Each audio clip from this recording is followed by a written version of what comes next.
Malika Daniels wasn't just another passenger in line. She spent 15 years studying engines, airports, and airline ethics.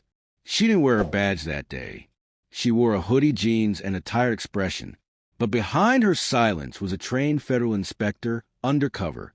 To the gate agent, though, she was just another black woman flying solo. He didn't ask questions. He didn't even look her in the eyes. He just sneered and tore her passport in half.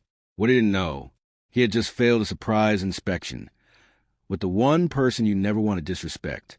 Before we continue, hit that like button, subscribe, and turn on notifications. Because the moment you judge someone by what they look like might be the moment your whole life turns upside down. Malika didn't choose this assignment. It chose her. After multiple complaints about racial profiling at a mid-tier regional airline, the FAA sent her to conduct a silent review.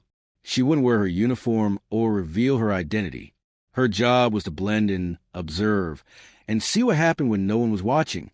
That's when the truth always came out. She arrived at Denver International early, as always.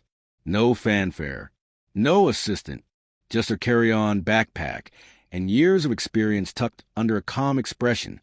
She stepped up to the gate. The agent didn't greet her.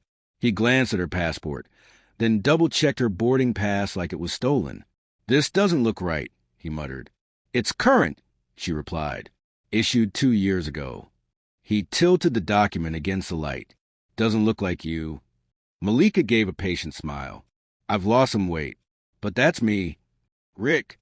That was his name. Gate Agent Rick. He scoffed, turned to his colleague, and said loud enough for others to hear, "She says it's her.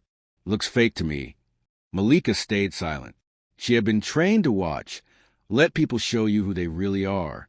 Rick sighed like he was doing her a favor. "Sorry, not letting this slide. We've had a lot of these lately." Then, with a look of finality, he ripped her passport in half.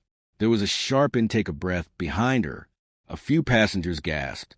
One even pulled out a phone. Malika didn't blink. She just took a step back and said, "You just destroyed a federal document." Rick shrugged.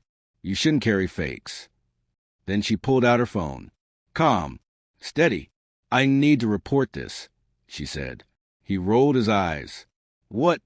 to customer service. She stared at him, unblinking. "No, to the Federal Aviation Administration." He froze. Before he could react, 2 TSA officers appeared. One of them recognized her immediately. "Nam, Agent Daniels." She nodded, slowly reached into her hoodie, and revealed the badge clipped inside. Rick's face turned gray. "I'm conducting a compliance inspection today," she said. "And you just violated 3 federal codes in under 5 minutes." Passengers nearby whispered. Some started filming. The air around the gate turned heavy. Rick tried to explain himself. "I didn't know. I didn't realize." "You didn't care to ask," she replied. He was escorted away. His colleague, now pale and silent, looked like she wished she'd said something sooner. The terminal manager was called. Malika walked him through everything. She asked for security footage, took notes, collected witness statements. Every detail documented. Not for revenge, for justice.